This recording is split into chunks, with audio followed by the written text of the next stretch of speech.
Gloire à Jésus, il prend soin de moi. Nul n'est comme mon sauveur. Et si le Seigneur vous a confié une responsabilité, sachez qu'il est avec vous pour vous accompagner et pour vous permettre de remplir vos devoirs selon son esprit. Et c'est dans ce sens que nous allons parler ce matin, l'exercice du pouvoir selon le cœur de Dieu, dans le psaume 101 que nous avons étudié depuis mardi à ce jour. Psaume 101, l'exercice du pouvoir selon le cœur de Dieu. Il est dit ceci de David, psaume. Je chanterai la bonté et la justice. C'est à toi, Éternel, que je chanterai. Je prendrai garde à la voie droite. Quand viendras-tu à moi? Je marcherai dans l'intégrité de mon cœur au milieu de ma maison. Je ne mettrai rien de mauvais devant mes yeux. Je hais la conduite des pécheurs, elle ne s'attachera point à moi. Le cœur pervers s'éloignera de moi, je ne veux pas connaître le méchant. Celui qui calomnie en secret son prochain, je le réduirai au silence. Celui qui a des regards hautains et un cœur enflé, je ne le supporterai pas. J'aurai les yeux sur les fidèles du pays pour qu'ils demeurent auprès de moi. Celui qui marche dans une voie intègre sera mon serviteur. Celui qui se livre à la fraude n'habitera pas dans ma maison. Celui qui dit des mensonges ne subsistera pas en ma présence. Chaque matin, je réduirai au silence tous les méchants du pays, afin d'exterminer de la ville de l'Éternel tous ceux qui commettent l'iniquité. Amen. Seigneur, tu bénis ta parole et tu nous permets de la saisir afin de pouvoir vivre comme toi tu le veux et remporter la victoire à la fin de la course au nom de Jésus. Amen. L'exercice du pouvoir selon le cœur de Dieu. Dans ce passage, nous voyons qu'il est question du roi David. Et dans un premier temps, nous voulons parler de la question de pouvoir, d'autorité, le contexte de ce psaume. Ce psaume a été écrit par le roi David, chanté par le roi David, et il est de type royal. Il y a des psaumes de reconnaissance, de louange, d'imprécation, des psaumes d'action de grâce, mais ce psaume est de type royal. Et c'est d'ailleurs pour cela que j'ai profité de mettre mon habit royal pour le prêcher. Merci à celui qui me l'a offert. Alors, ce psaume décrit comment David a choisi d'exercer son pouvoir royal, tant par sa vie personnelle que par la manière dont on pourra effectivement vivre à ses côtés, travailler à ses côtés dans le royaume. L'objectif ultime de ce psaume est que dans la ville que Dieu lui a confiée, le pays que l'Éternel lui a confié, il ne se trouve pas des gens qui fassent le mal et qui causent le malheur des autres. Il a été écrit soit quand le roi David a reçu l'onction dans 1 Samuel 16, il est possible qu'il ait écrit ce psaume, chanté ce psaume, parce qu'il sait qu'il sera roi. Mais il est aussi possible qu'il l'ait écrit ou chanté au moment où Saül est mort et qu'il devait prendre le trône. Alors il l'a écrit. Quel que soit le moment, il s'agit d'un psaume qu'il a écrit, d'un chant qu'il a prononcé devant l'Éternel avant de régner. Parce qu'il est important de bien commencer. Il est important d'avoir une base claire avant de régner. Parce que comme on dit que le pouvoir corrompt, si vous commencez bien, vous avez la chance de pouvoir bien avancer et vous avez la chance de pouvoir bien terminer. Nous usons ici du concept de roi, parce qu'il s'agit bien sûr du roi David. Mais en l'appliquant à notre vie, à notre contexte, ce psaume va concerner les présidents des nations, les présidents d'église, les présidents de sociétés, les présidents de communautés, les directeurs, les chefs de service, quel que soit son titre ou son appellation au niveau ecclésiastique ou séculier, il y a toujours un personnage qui est établi au sommet d'une certaine structure, au sommet d'une hiérarchie, et c'est là qu'il exerce un pouvoir sur l'ensemble. Et il met en mouvement tout le groupe afin que le groupe puisse aller vers une fin heureuse. Ce personnage, il lui est donné le pouvoir d'organiser la vie, de prendre et de gérer des décisions pour le meilleur devenir du groupe, de l'Église, etc. Pour le meilleur devenir des individus qui composent sa communauté. Il doit décider des choses à faire ou à ne pas faire. Tout cela en vue d'un vivre ensemble heureux. Tout cela pour qu'il y ait un mieux-être, un bien-être pour tous. Ce personnage a reçu le pouvoir d'exercer l'autorité sur les autres. Mais il est important aussi de comprendre, pour vous et moi, l'origine de l'autorité. La Bible déclare que toute autorité appartient à Dieu. Toute autorité vient de Dieu. Et comme le pasteur l'a dit pour le psaume 24, à l'Éternel, la terre et tout ce qu'elle contient. C'est Dieu qui possède tout. Mais Dieu va déléguer l'autorité à des hommes créés à son image, des hommes auxquels il a confié la responsabilité de gérer le monde.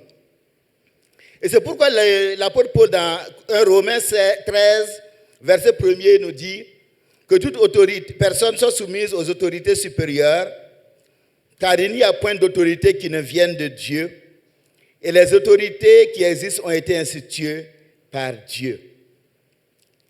Être à une position d'autorité vient donc de Dieu. Pour les uns, ils y sont arrivés par un processus normal. Ça peut être un processus électoral normal. Pour d'autres, ils sont arrivés par des machinations. D'autres sont arrivés par un coup de force. Mais ce qui importe, c'est que, quelle que soit la manière dont quelqu'un est arrivé au pouvoir et détient un pouvoir, que la personne sache qu'elle doit rendre un compte à Dieu. Savoir que Dieu permet à des personnes qui arrivent frauduleusement, c'est vrai, ou bien par un coup de force. Il y a des gens qui arrivent normalement par nomination, mais toute personne rendra compte à Dieu. Et lorsque vous lisez Matthieu 25, la parabole des talents, vous voyez bien qu'il faut rendre compte. Toute personne aura à rendre compte à Dieu. Parce qu'ils sont au service de Dieu. Que l'on soit directeur, que l'on soit président, que l'on soit responsable d'une structure, d'une association, que l'on soit chef de l'État ou ministre ou président d'une société économique, policier sur la route qui règle la circulation, tout le monde est soumis à ce policier. Chacun rendra un compte à Dieu. Et c'est pourquoi nous devons travailler de manière à ce que notre pouvoir puisse permettre le mieux-être, le bien-être de la société. Malheureusement, la plupart des gens courent vers un pouvoir qui va leur conférer de l'autorité en considérant seulement les avantages, en considérant ce qu'ils vont gagner. Ils font tout pour le saisir de toutes les manières, oubliant qu'ils vont rendre un compte à Dieu. Mais ceux-là qui ont compris la responsabilité, les exigences liées au concept de pouvoir et d'autorité, choisissent d'en user selon les principes de Dieu. Ici, David veut régner selon le cœur de Dieu. Il veut être juste envers son peuple. Et c'est pourquoi il va écrire ce psaume pour nous guider et guider toute personne qui prétend au pouvoir, qui prétend à gérer une communauté, une nation, ou bien toute personne qui exerce déjà le pouvoir. Et donc ce psaume, il est important pour ceux, nos jeunes, qui veulent devenir quelque chose de grand, qui veulent créer des entreprises et gérer des hommes, qui vont être nommés à des postes particuliers et gérer des personnes, qui veulent devenir présidents, ou bien qui veulent créer une association et en être le responsable. Ce psaume s'adresse à vous. Il s'adresse aussi à ceux-là qui sont déjà au pouvoir, pour voir comment ils peuvent corriger certaines choses, comment ils peuvent améliorer certaines choses et faire les choses comme Dieu le veut. Examinons le psaume. Ce psaume part d'un constat. C'est que le cœur de l'homme est mauvais. Il est mauvais, il est tortueux plus que tout. Personne ne peut le connaître. Et parce que le cœur de l'homme est mauvais, il est chaque jour porté vers le mal. Et il suffit de regarder autour de soi pour se rendre compte que les hommes sont méchants. Et l'apôtre Paul nous dit dans Romains 3, il dépeint clairement l'état, la nature des hommes. Il n'y a point de juste, pas même un seul, nul n'est intelligent. Il n'en est aucun qui fasse le bien. Ils sont tous pervertis. Leur gosier est un sépulcre ouvert. Ils se servent de leur langue pour tromper. Ils ont sous leurs lèvres un venin d'aspic. Et il dit au verset 18, la crainte de Dieu n'est pas devant leurs yeux. Ce tableau est sombre, c'est vrai, mais c'est la réalité. Lorsque nous observons autour de nous la méchanceté des hommes, la méchanceté des gens, les uns envers les autres, et on ne pense pas à faire du bien aux autres. On ne sait pas qu'on doit rendre compte à Dieu. Alors, s'il n'y a donc pas un moyen de réguler la vie des hommes, l'homme devient un loup pour son prochain. Donc, il faut une autorité. Il faut une autorité qui règle les choses et qui permet qu'il y ait un équilibre et que chacun veille sur son prochain en le considérant comme son frère. Alors, ce psaume, nous allons le parcourir. Premièrement, verset 1er, il est question du roi dans sa relation avec Dieu. Je chanterai la bonté et la justice. C'est à toi, Éternel, que je chanterai. Dans un premier temps, David va choisir de travailler sur sa vie intérieure, mais le témoin de sa vie intérieure normale, c'est la place qu'il accorde à Dieu. La Bible nous dit dans Psaume 11, 10 et Proverbe 1, 7 que la crainte de l'Éternel est le commencement de la sagesse. Tous ceux qui l'observent ont une raison saine. David choisit d'écrire un texte bien réfléchi, des paroles ordonnées pour parler à celui-là qui l'a placé là où il se trouve. Il reconnaît que Dieu est bon. Il reconnaît sa fidélité, son amour à son endroit.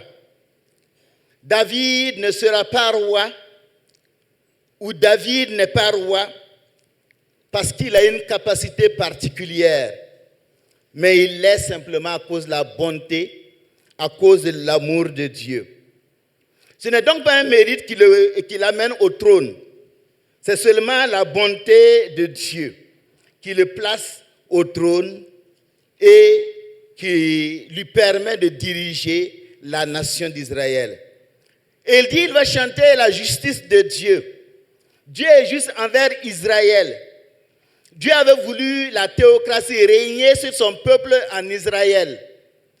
Et les choses n'ont pas toujours marché, mais Dieu permet qu'il y ait un homme qui vienne maintenant pour instaurer le culte en Israël. Lui, David, il est l'objet de la manifestation de la justice de Dieu.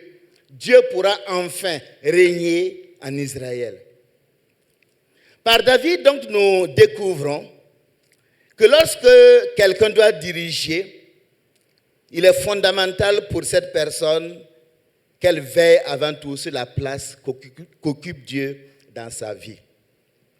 Dieu doit être sa raison première de vivre et Dieu doit être celui qui va être au centre de sa vie, quelle que soit l'autorité que Dieu lui a confiée. Tout leader doit se répéter qu'il ne se trouve pas à ce poste pour lui-même, mais plutôt pour que Dieu soit glorifié sur la terre, à l'Éternel, la terre et tout ce qu'elle contient. Et lorsque vous observez la scène de cette période, il y a un homme qui a compris, Cyrus. Le roi Cyrus, le roi perse, il n'était pas juif, mais Dieu lui a parlé. Il lui a donné un ordre et Cyrus va dire ceci. Dans 2 Chroniques 36, 23, ainsi parle Cyrus, roi de Perse. L'Éternel, le Dieu des cieux, m'a donné tous les royaumes de la terre. Les Perses sont venus après les Babyloniens. Et il m'a commandé de lui bâtir une maison à Jérusalem en Juda. Qui d'entre vous est son peuple, de son peuple? Que l'Éternel, son Dieu, soit avec lui et qu'il monte à Jérusalem pour bâtir la maison de l'Éternel. Un roi païen, voilà, il obéit aux ordres de Dieu. Parce qu'il a compris que c'est Dieu qui lui donne le pouvoir. Contrairement à Cyrus, nous avons Pharaon, qui était au pouvoir parce que Dieu a permis, mais qui a désobéi et qui n'a pas voulu libérer le peuple juif, le peuple hébreu. Deux caractères opposés. Bien-aimé, tout président, tout dirigeant doit savoir que tant que Dieu n'est pas au centre de sa vie, il ne peut être un instrument de la gloire de Dieu. Tout bon dirigeant doit faire de la crainte de Dieu le fondement de son leadership. Il ne doit pas être à son poste de responsable, de directeur ou bien de président pour ses propres intérêts. Il doit y être pour la gloire de Dieu. Et c'est ce qui va permettre qu'il termine bien son leadership, qu'il termine avec honneur. Mais à l'opposé, celui qui veut exploiter, qui veut s'enrichir, brimer, mentir, se venger, écraser les autres, il verra la colère de Dieu. Pourquoi? Parce qu'il agit selon l'esprit de Pharaon. Il ne peut finir que comme Pharaon. À chacun donc de choisir selon le type de fin qu'il désire. Terminer comme Pharaon ou terminer comme David qui a été honoré par Dieu parce qu'il a fait la volonté de Dieu. Alors, lorsque vous pensez à l'autorité, à une position d'autorité, demandez-vous comment vous voulez finir. Pour ceux qui sont déjà à des postes de direction, qui ont bien choisi, allons de l'avant. Mais si quelqu'un a marché comme Pharaon en désobéissant à Dieu, en n'appliquant pas la crainte de Dieu, Zachée est là pour nous interpeller, pour dire qu'on peut changer, pour dire qu'on peut arrêter de mal marcher. Lorsque Zachée a rencontré Jésus, il s'est repenti et il a produit des fruits dignes de la repentance. Si quelqu'un a commencé en agissant dans la désobéissance comme Pharaon, il peut, comme Zachée, se repentir et bien terminer, parce que Dieu veut que chacun termine bien. Ça, c'est le premier verset. Deuxième verset, c'est maintenant le roi dans sa relation avec lui-même. Il considère son mode de vie. Il dit, je prendrai garde à la voie droite. Quand viendras-tu à moi? Je marcherai dans l'intégrité de mon cœur au milieu de ma maison. David était conscient d'une chose. C'est que Dieu va venir voir comment il dirige le peuple. Quand viendras-tu jusqu'à moi? Et donc, après avoir placé Dieu au centre de sa vie, David va réfléchir sur son mode de vie. Il sait que s'il est livré à lui-même, s'il n'y veille pas, chaque homme a le cœur tortueux. Et donc David va choisir de ne pas laisser la tendance tortueuse dominer sur lui, mais laisser la connaissance de Dieu le guider. Puisque Dieu va venir le voir un jour, puisque Dieu va venir voir comment il règne, comment il règle les choses, David commence par dire, je vais veiller sur mon mode de vie, mais où? Dans ma maison. C'est dans ma maison que tout doit bien commencer. Dans ma maison, à domicile, il faut que je marche dans l'intégrité. Alors, qu'est-ce que l'intégrité? On parle d'intégrité pour une personne qui est conforme aux règles de la morale et de la justice. C'est une personne qui est loyale, honnête. Quelqu'un qui est intègre ne se laisse pas corrompre. Il suit la voie droite. Et il est juste envers les autres. Il est juste envers ses agents. Il est juste envers ses clients. Il est juste envers sa famille. Cette personne intègre, s'abstient du mal envers autrui.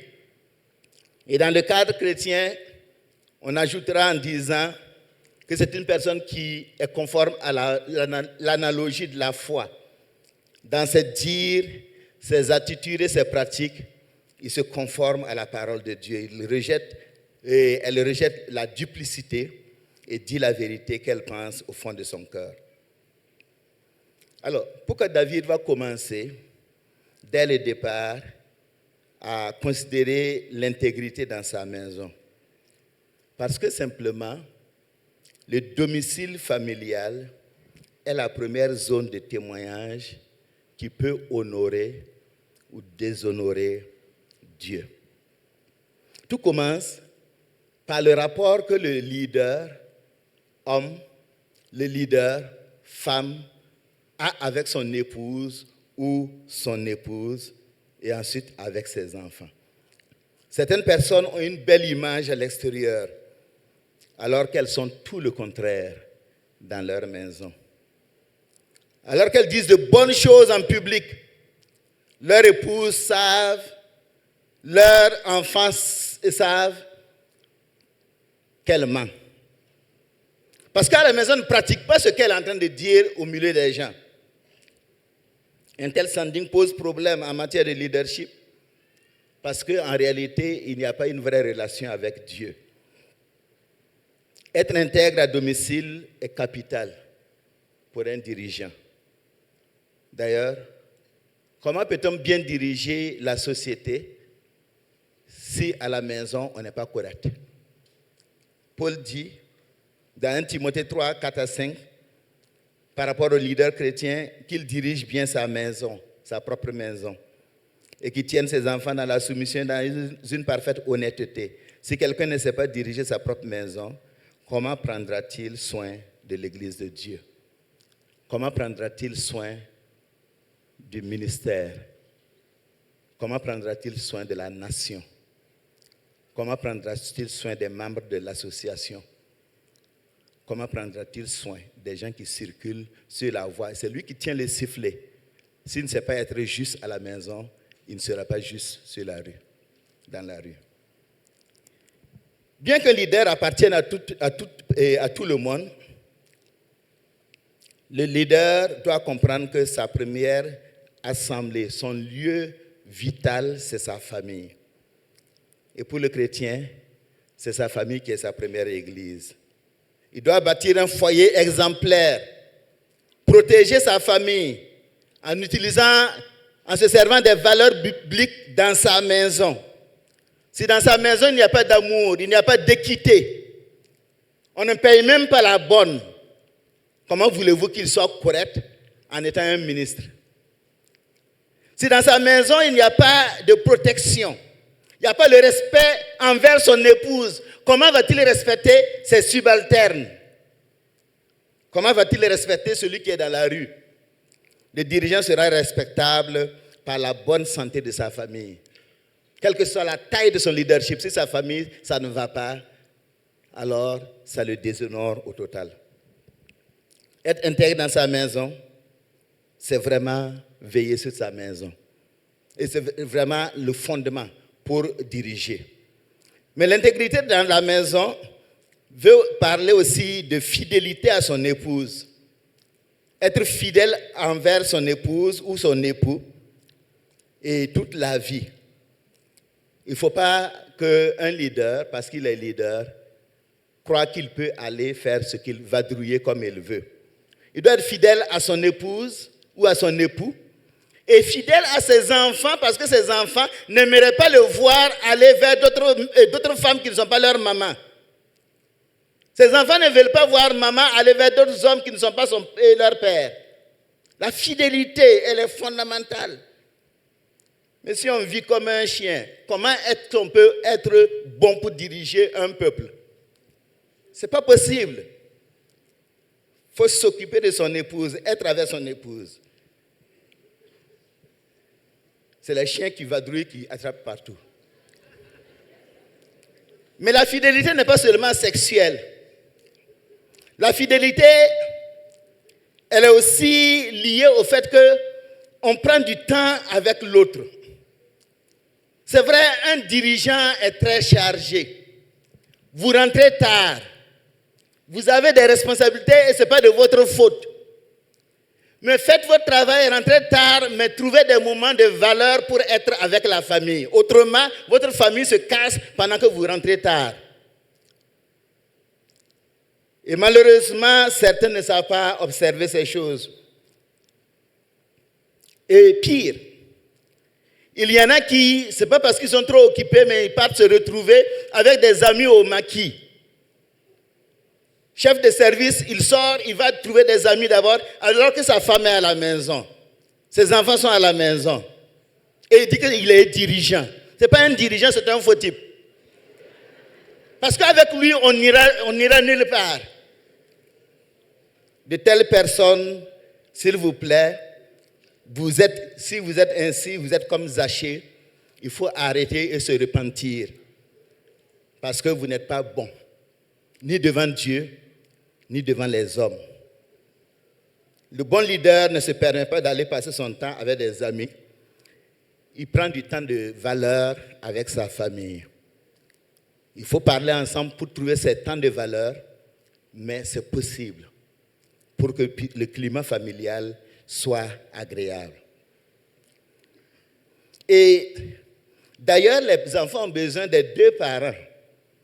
S'il y a un qui disparaît toujours, comment voulez-vous que les enfants puissent être corrects et puissent bien vivre? Malheureusement, les enfants des leaders qui sont sérieux dans leur travail sont parfois les cobayes du sérieux de leurs parents. Les parents ne sont jamais là. On fait le travail pour la nation. On fait le travail pour le service. Et les enfants sont à la maison seuls avec maman. Maman ne peut pas tout couvrir. Et finalement, on s'étonne après de voir que l'enfant est devenu autre chose. C'est la déception.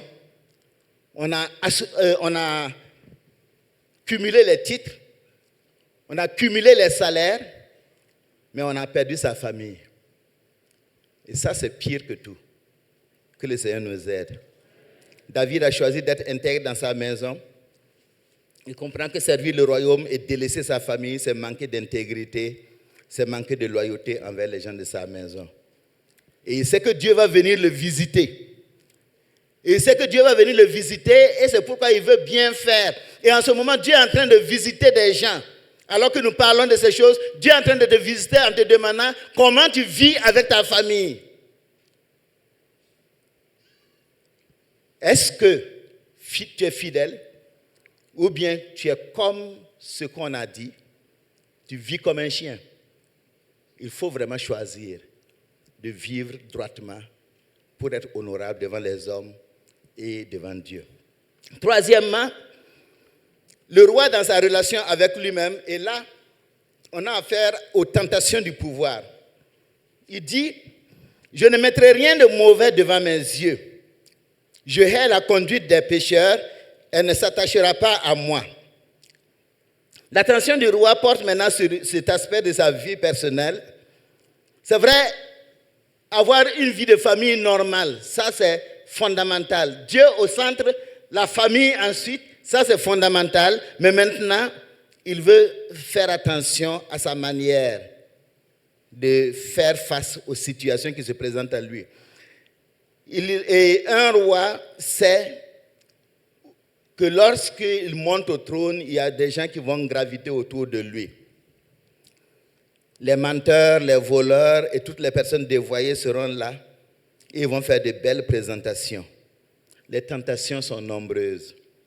Et David sait que la vue est le moyen d'attraction le plus dangereux.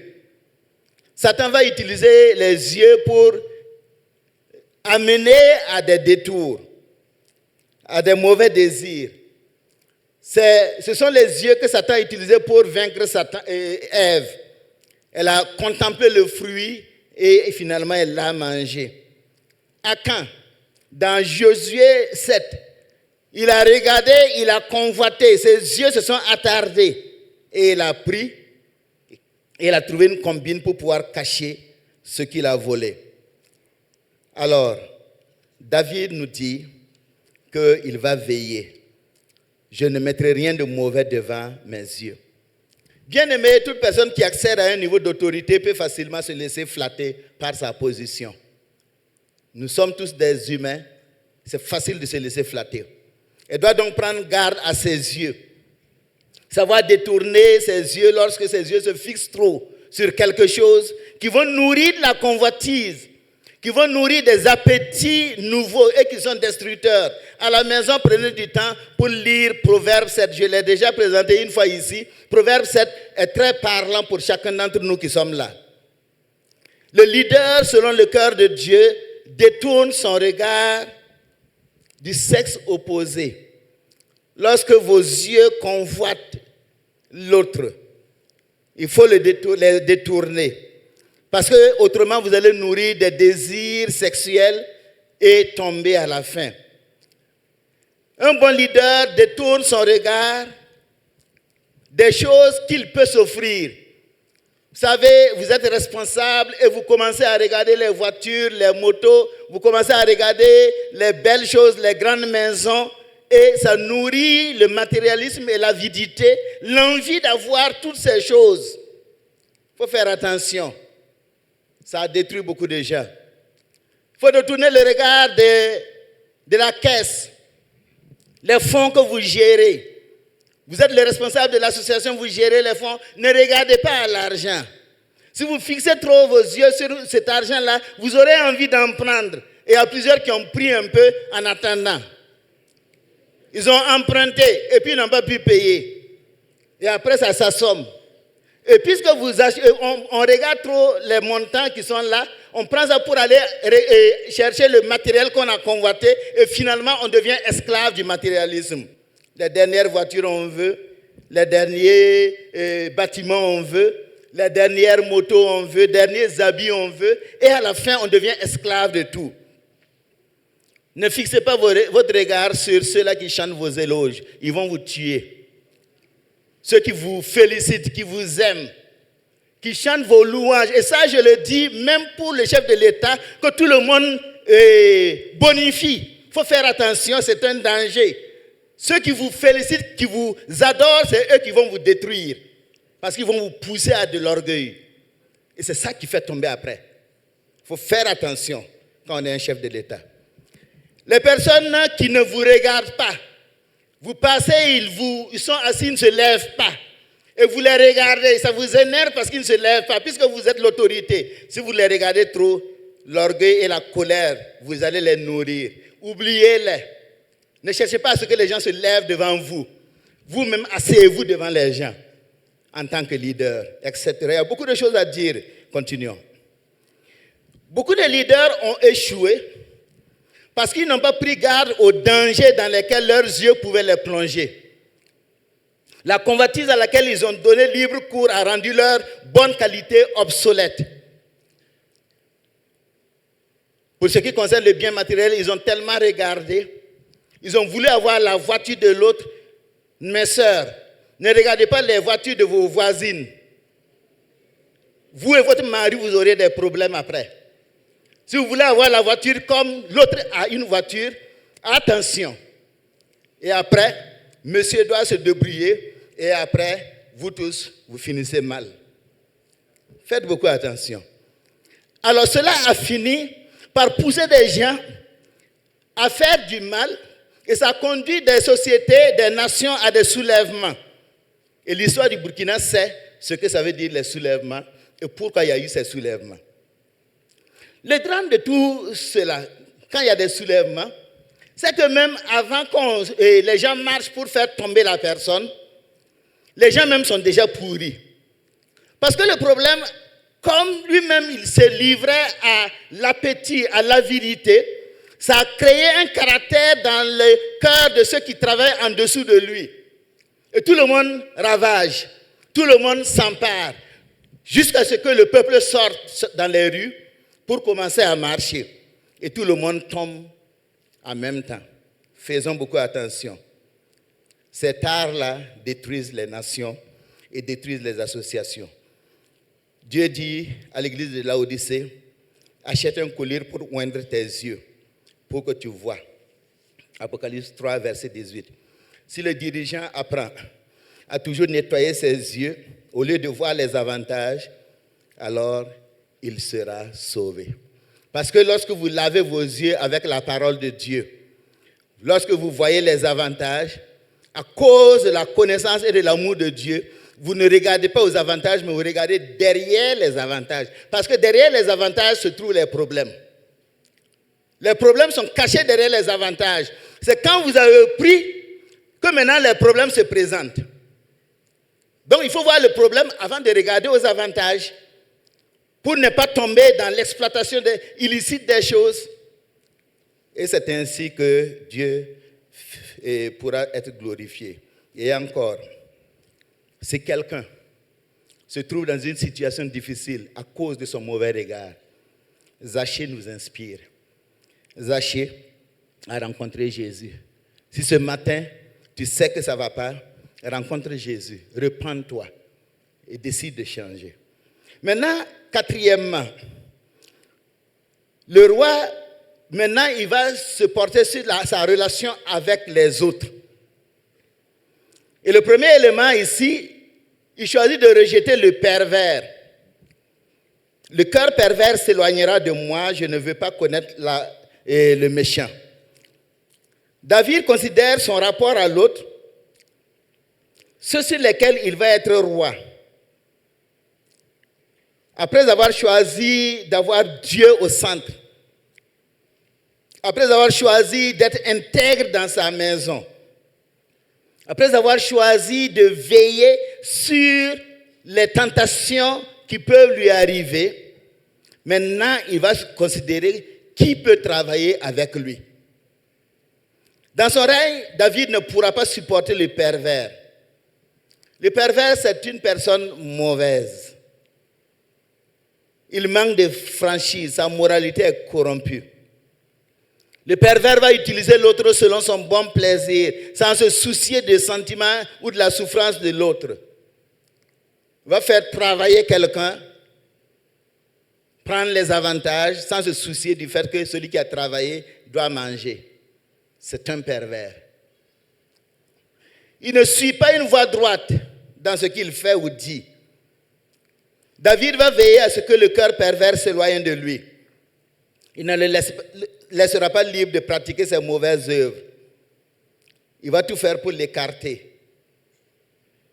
Parce que le pervers détruit. Tout dirigeant doit se méfier de ceux qui sont pervers. Ceux qui sont pervers, qui sont à côté de vous, si vous les écoutez, ils vont vous détruire. Il va se servir de votre accord. Vous avez dit oui, il se sert de ça pour aller faire le mal en votre nom. Il est méchant. C'est pourquoi il faut qu'en tant que dirigeant, celui qui est dirigeant doit savoir évaluer. Normalement, un dirigeant écoute les propositions de tous ceux-là qui l'entourent. mais il ne les applique pas immédiatement. Il les évalue. Il essaie de réfléchir, évaluer pour voir est-ce que ça tient. Parce qu'il y a de très bons conseils, mais derrière ces bons conseils, c'est la mort, parce qu'il n'a pas dit ce qui est derrière. Donc il faut toujours bien évaluer. Et pour le dirigeant chrétien, la prière aide beaucoup. La prière et la parole de Dieu aident beaucoup. David a décidé de rejeter le pervers. Le pervers est dangereux parce qu'il vous guette, il vous surveille. Et il cherche la manière par laquelle il peut arriver à vous corrompre, vous en tant que patron. Et il va trouver des voies tortueuses pour vous dribbler. Et dès que vous commettez l'erreur, maintenant il se saisit de votre erreur pour maintenant vous faire marcher. Et il y en a qui vont vous faire chanter parce que vous avez commis l'erreur. C'est pourquoi il faut faire attention. Et dans les États, il arrive que certains présidents deviennent simplement des marionnettes. Il y a des gens qui sont assis dans l'ombre et qui tirent les ficelles. Et lui, il ne fait que faire leur travail. Parce qu'il s'est laissé avoir. Autant que faire se peut, il est sage que tout leader qui se veut intègre puisse s'écarter de ceux qui ont la perversité pour caractéristique. Parce qu'ils veulent toujours les détruire. Et c'est pourquoi il est important, lorsqu'on est dirigeant, de ne pas courir toujours vers les cadeaux. Les cadeaux sont dangereux. Certaines personnes donnent dans le but de vous corrompre. Et c'est pourquoi lorsque des gens viennent avec des cadeaux, il faut évaluer. Il faut se poser la question de savoir, est-ce que ce cadeau-là, ça va me faire du bien? Certaines personnes se sont laissées corrompre parce qu'ils ont reçu quelque chose qu'ils ne devaient pas recevoir. Deutéronome 16, 19. Tu ne porteras atteinte à aucun droit, tu n'auras point égard à l'apparence des personnes et tu ne recevras point de présent, car les présents aveuglent les yeux des sages et corrompent les paroles des justes. Donc il faut faire attention aux personnes qui vous donnent et qu'est-ce qui peut être caché derrière. Il faut toujours faire attention. Ne visons pas un poste d'autorité pour devenir riche ou grand. Nous serons la proie des pervers. Parce qu'eux ne cherchent que les dirigeants avides pour les attacher avec leurs cadeaux. Visons plutôt la grâce de servir le peuple avec intégrité. Plusieurs se sont laissés avoir, et malheureusement, je dois le dire, plusieurs pasteurs aussi ne peuvent plus prêcher la vérité parce qu'ils ont mangé. Et finalement, ils ne peuvent que dire ce que les gens veulent. Et ici, ça n'aura pas lieu. Le roi, cinquièmement maintenant, le roi dans sa relation avec l'autre. Et là, il se penche sur ce qui cause des divisions. Et le roi David décide de rejeter tout ce qui cause des divisions. Il dit ceci. Celui qui calomnie en secret son prochain, je le réduirai au silence. C'est-à-dire, je vais l'anéantir. Celui qui a des regards hautains et un cœur enflé, je ne le supporterai pas. La calomnie est l'acte de volontairement accuser une personne en lui attribuant des faits répréhensibles. Sachant que l'unité est la clé pour qu'un royaume, une nation, un groupe réussissent, le calomniateur va toujours tout faire pour salir le dirigeant. Il va toujours tout faire pour diviser le groupe. Il se sert de la calomnie. Et David veut conserver un Israël uni, une nation unie et puissante. Donc il faut qu'il écarte tout ceux-là qui commettent des divisions. Celui qui calomnie choisit de dénaturer sciemment les choses ou les dire dans le but de nuire à l'autre. Vous savez, la calomnie en secret, elle raconte une fausseté à quelqu'un. Tu sais, cette fille-là, elle est en grossesse, alors qu'elle n'est pas en grossesse. Mais cette personne qui a entendu va aussi naïvement véhiculer ça à d'autres. Et ainsi, tout le monde apprend que la fille est en grossesse, alors qu'elle n'a même pas connu un homme. Vous voyez comment les gens sont méchants. Je dis ça par expérience. Les gens sont très méchants. On dit des choses qu'on n'a pas vérifiées. Et puis, voilà, après ça court, tout le monde dit, voilà, elle est en grossesse, alors qu'il n'y a rien. Vous voyez, c'est la méchanceté, de la calomnie pure. Je continue. Sinon, mes émotions vont rentrer dans les choses. Par ailleurs, David choisit de ne pas laisser libre celui qui a les yeux hautains. Celui qui a les yeux hautains regarde les autres de haut. Et celui qui est vaniteux et arrogant, David va les écarter, les éloigner. Et David décide de ne pas les laisser prospérer dans son royaume parce qu'ils vont nuire à la paix sociale. Vous savez, celui qui calomnie divise. Ça, c'est une chose. Mais celui qui dénigre les autres, c'est-à-dire qui est hautain et qui dénigre les autres, il intimide. Les gens qui sont d'un esprit faible, il les empêche de sortir, d'apporter leur contribution. Puisque lui, il est là pour se moquer. Donc, les autres qui se croient petits, ils vont se taire alors qu'ils ont des intelligences qu'ils devaient apporter pour le progrès. David dit, tous ces gens-là, je les rejette. Vous savez, dans nos groupes, si vous avez un vaniteux, il va empêcher beaucoup de gens de parler. Chaque fois, c'est lui qui connaît. Et il fait taire les autres. Et ceux qui se disent, comme nous, on ne connaît pas, donc qu'est-ce qu'on va dire? Alors qu'il connaît, il a des intelligences, il peut contribuer. Mais à cause du vaniteux, donc il faut éliminer le vaniteux pour que lui, il puisse contribuer. Celui qui occupe un poste d'autorité doit apprendre à déceler ce type de personnes qui sont promptes à calomnier ou à dénigrer leurs collègues. Ils sont à rejeter parce qu'ils se servent des faiblesses et des limites des gens simples pour les corrompre par la calomnie et les pousser à des comportements préjudiciables à la paix et au progrès du peuple. Il est vrai que le leader peut trouver un moyen pour les éduquer, mais il y a des gens, vous allez essayer de les éduquer, de les changer, de leur parler, ils ne changent pas. En ce moment, écartez-le de la zone de décision. Autrement, il va vous détruire. L'apôtre Paul dit, dans Romains 16, verset 17, « Je vous exhorte, frères, à prendre garde à ceux qui causent des divisions et des scandales, au préjudice de l'enseignement que vous avez reçu. Éloignez-vous d'eux, car de tels hommes ne servent point Christ, notre Seigneur, mais leur propre ventre. Et par des paroles douces et flatteuses, ils séduisent les cœurs des simples. » Que tout leader s'inspire donc de ces paroles pour éviter de garder dans sa zone de décision des gens qui calomnient ou bien qui dénigrent, parce que ces gens ne vont pas l'aider à travailler. C'est vrai que quand vous êtes dans un service, on vous a nommé quelque part, vous êtes arrivé, vous avez trouvé une situation de ce genre, comment faire? Vous ne pouvez pas chasser tout le monde de cette manière, mais vous pouvez aller à genoux. Dieu va vous donner l'intelligence et ces gens, vous pourrez les éjecter d'une manière ou d'une autre, ou en tout cas leur confier des postes où ils ne peuvent pas décider, où ils ne peuvent pas toucher les gens. Si vous les mettez au garage, alors vous êtes libérés. Sixièmement, le roi, toujours dans sa relation avec l'autre, mais cette fois-ci, David opte pour les hommes intègres. J'aurai les yeux sur les fidèles du pays pour qu'ils demeurent auprès de moi. Celui qui marche dans une voie intègre sera mon serviteur. Voilà, David définit la nature de ceux qui vont siéger à ses côtés. Ceux qui vont siéger à ses côtés, ce sont les personnes qui sont intègres.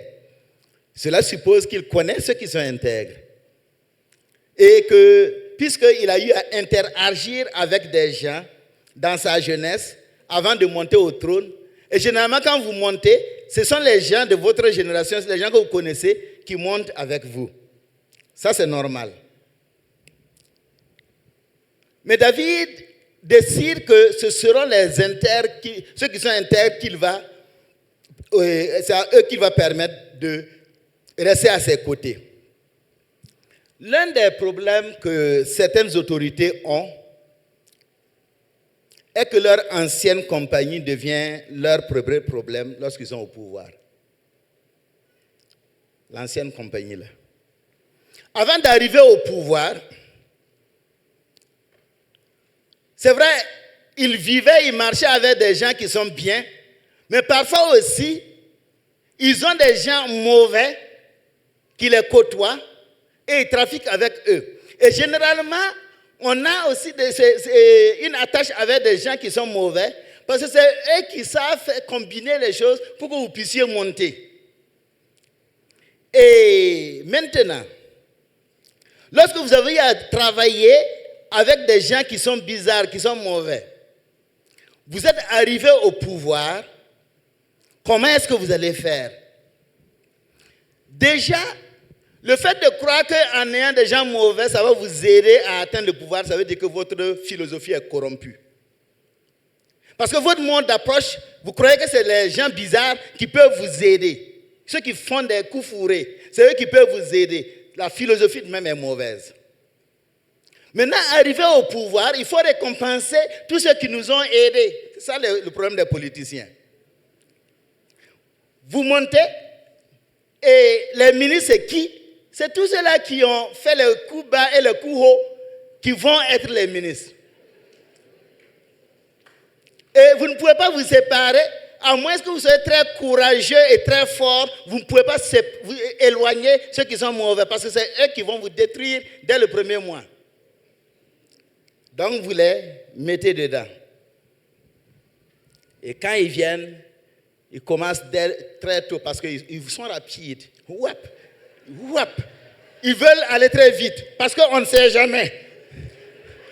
Et comme on ne sait jamais, ils veulent aller très vite et finalement ils vous détruisent. Beaucoup sont tombés, les admirateurs, et c'est pourquoi je parle encore, même à notre chef de l'État, il faut faire attention parce que ce sont ces gens qui vous détruisent. Et aujourd'hui, si vous êtes responsable d'une association, ce sont des gens comme ça qui peuvent vous détruire. Vous devez les récompenser. Et si vous croyez que vous avez le devoir de les récompenser, si vous n'avez pas un bon œil sur eux, ils vont vous faire tomber. Parce qu'ils sont venus pour un objectif. Alors, de façon générale, donc, tout commence par la compagnie que l'on a avant d'aller au pouvoir. Si elle est bonne, elle nous permet de choisir des hommes intègres pour nous aider. Si elle est mauvaise, il faut un courage très fort pour pouvoir les écarter. Et vous voyez le cas de Roboam. Roboam est tombé pourquoi?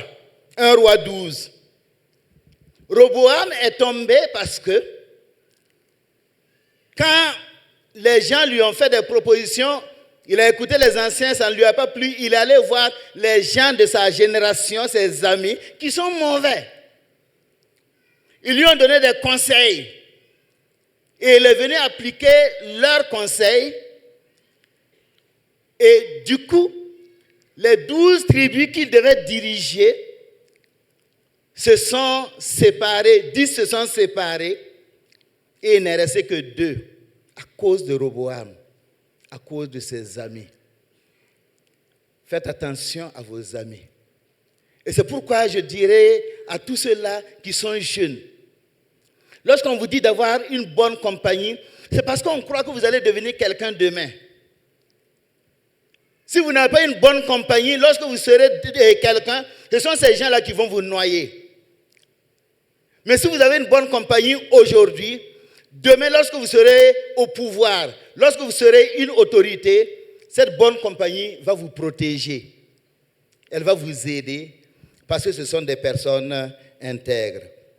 Donc, il est très important de bien soigner la compagnie. Les mauvaises compagnies corrompent les bonnes mœurs. Ça peut ne pas être immédiat, mais lorsque vous allez monter, ils vont vous corrompre. Puisque c'est vous qui êtes celui qui doit décider. Et vous devez décider en leur faveur. Et donc vous êtes mort. Et le problème, c'est qu'eux ne seront pas touchés. C'est vous qui êtes touchés. C'est votre tête qui va tomber. Eux, ils sont tranquilles. Ils sont dans l'ombre. Alors, il faut faire attention. Septièmement, le roi, dans sa relation avec l'autre toujours, mais là, David dit qu'il va éjecter le trompeur et le fraudeur. Celui qui se livre à la fraude n'habitera pas dans ma maison. Celui qui dit des mensonges ne subsistera pas en ma présence. La vie d'un roi bien-aimé n'est pas facile. Tous ceux qui veulent devenir roi, qui veulent devenir grand, ce n'est pas facile. Tout ce qu'on a dit là, vous voyez que c'est dangereux. Mon ami Nathaniel ne dira pas le contraire. En tant que personne choisie pour la sécurité et la prospérité de son peuple, loin de se livrer à des nuits arrosées, un roi doit veiller. Si vous montez et vous commencez à faire la fête, vous invitez les gens, voilà, on m'a nommé ceci, et puis on commence avec les fêtes, vous allez tomber de cette manière. Vous savez, lorsqu'on ne veille pas, c'est dès le départ qu'ils vont commencer à vous avoir. Quand Josué est entré dans le pays de Canaan, ils ont vaincu Jéricho, ils ont vaincu et ils ont eu des victoires.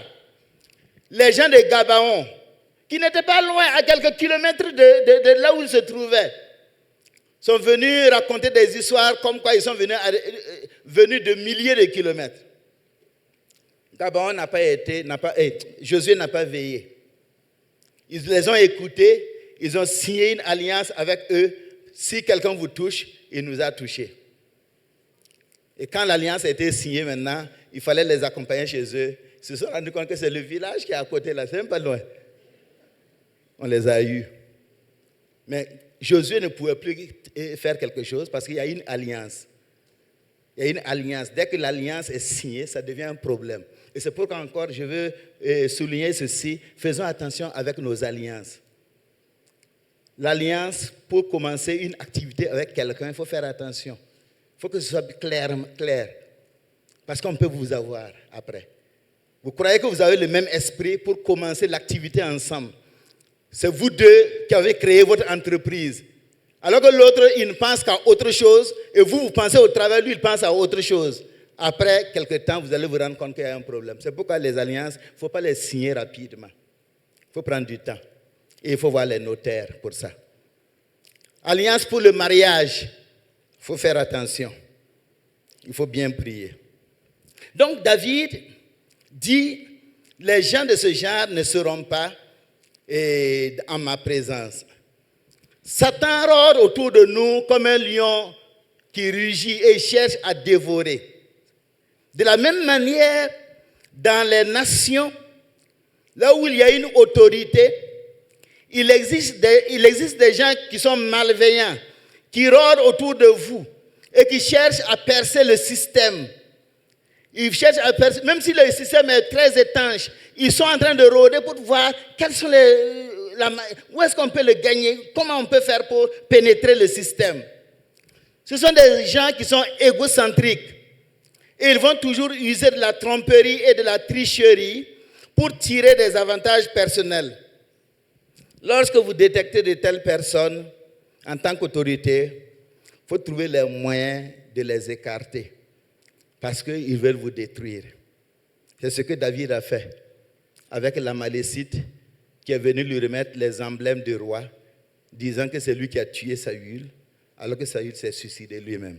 Il voulait des points, mais il est fini avec un point. On l'a tué sur place. David refuse de garder celui qui se livre à la tromperie, qui se livre à la fraude et à la tricherie dans son administration. La loi, bien aimée, elle doit être forte pour sévir contre de telles personnes. Autrement, ils vont troubler votre structure. Alors, vous voyez, tout ce que nous disons là, ça marche si vous-même vous avez choisi d'être juste et bon. Si vous n'êtes pas chrétien, ça ne sert pas. Tout ce qu'on dit là, c'est zéro. Si vous n'avez pas choisi d'être intègre, tout ce qu'on dit, c'est inutile. Mais ceux qui veulent intègre appliquent la parole de Dieu. Le problème avec les malfaiteurs est qu'ils apportent une nouvelle intelligence dans les divers circuits de la société. Pour ne pas être inquiété, le fraudeur va chercher à corrompre quelqu'un dans le milieu pour pouvoir progresser. Et pendant qu'il cherche à corrompre des gens pour progresser, il montre les astuces à ses proches pour qu'ils sachent comment arriver rapidement aussi comme lui.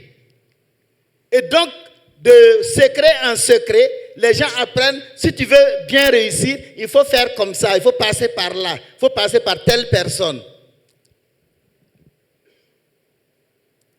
Et ces gens vont prospérer au détriment de votre entreprise. Votre entreprise, à un moment, vous vous rendez compte que ça n'avance plus. Mais les autres là deviennent forts. Votre entreprise est en train de tomber, mais eux, ils s'enrichissent. Vous avez créé quelque chose, ils travaillent avec vous, mais après, ils dérobent les clients, ils les amènent chez eux dans leur officine. Les gens sont mauvais, ils sont très méchants. Donc, des gens comme ça, vous voyez, automatiquement, il faut s'en éloigner.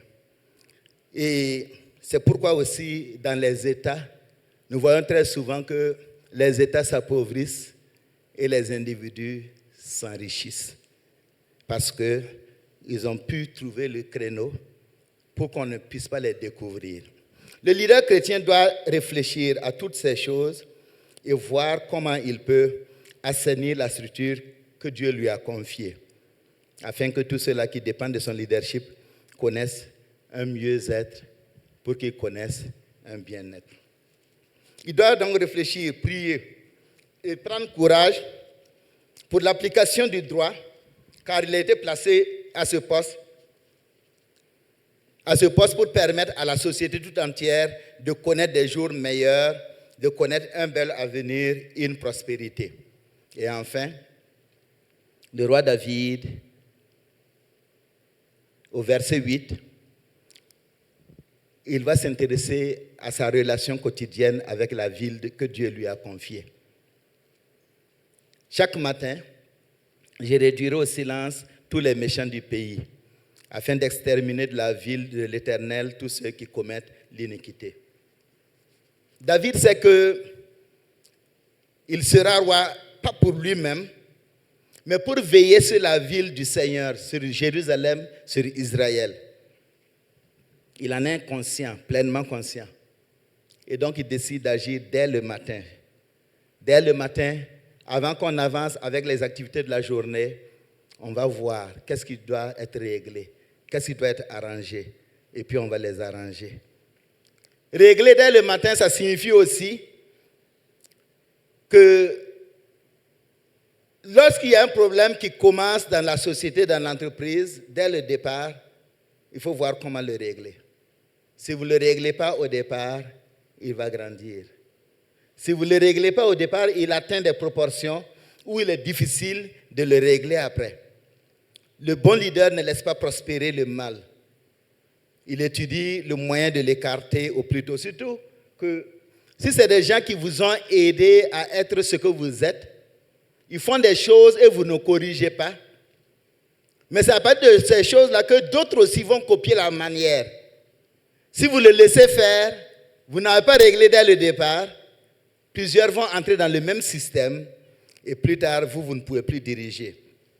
Alors, lorsque le mal n'est pas dessouché, il va provoquer une gangrène qui bientôt va détruire et tuer. C'est pourquoi l'auteur de l'Épître aux Hébreux nous dit, dans Hébreux 12, 15, « Veillez à ce qu'aucune racine d'amertume poussant des rejetons ne produise du trouble et que plusieurs n'en soient infectés. » Bien-aimés, la ville que Dieu vous a confiée, le travail sur lequel Dieu vous a placé, la mission que Dieu vous a confiée dans l'association, dans le groupe, sur la voie publique, dans le ministère, dans l'État ou dans l'Église, quel que ce soit dans le milieu séculier ou dans le milieu ecclésiastique, nous sommes tous serviteurs de Dieu. Il y a pas, en fait, servir Dieu, là, c'est tous ceux qui font quelque chose en tant que chrétiens sont serviteurs de Dieu. Même les non-chrétiens sont au service de Dieu. Donc, il faut faire attention. Alors, tout le monde sert Dieu et tout le monde rendra compte. Donc, bien-aimés, veillons sur la pureté de la ville de Dieu. Veillons sur notre commerce, sur notre entreprise, pour que ce soit proche.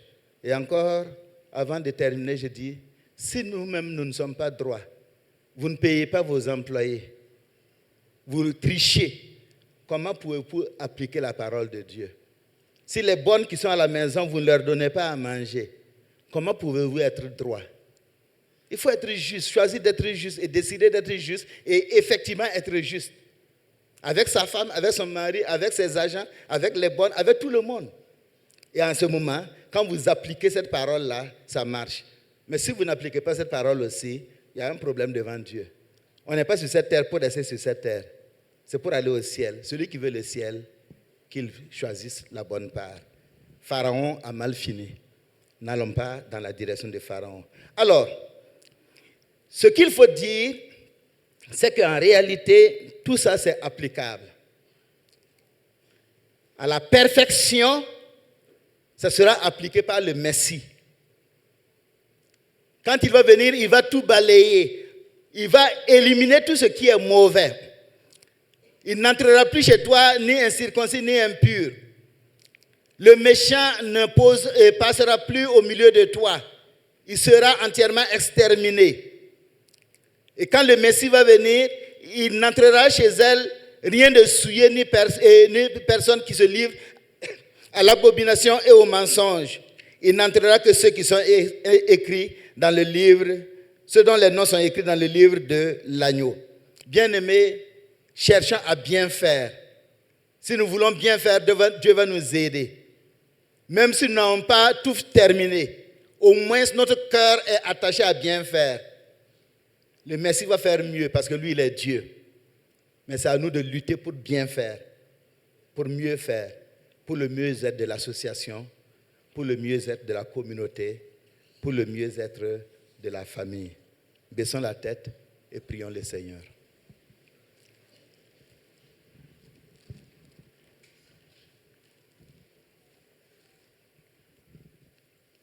Quand viendras-tu vers moi? Quand viendras-tu me visiter? Dieu est en train de te visiter maintenant. Qu'est-ce que tu dois décider par rapport à ta maison? Qu'est-ce que tu dois décider par rapport à la relation que tu as avec Dieu? Qu'est-ce que tu dois décider par rapport au service, l'entreprise que tu as créée, la société sur laquelle tu es responsable, le ministère que tu gères, le service où tu es chef? Qu'est-ce que tu décides? Parle au Seigneur.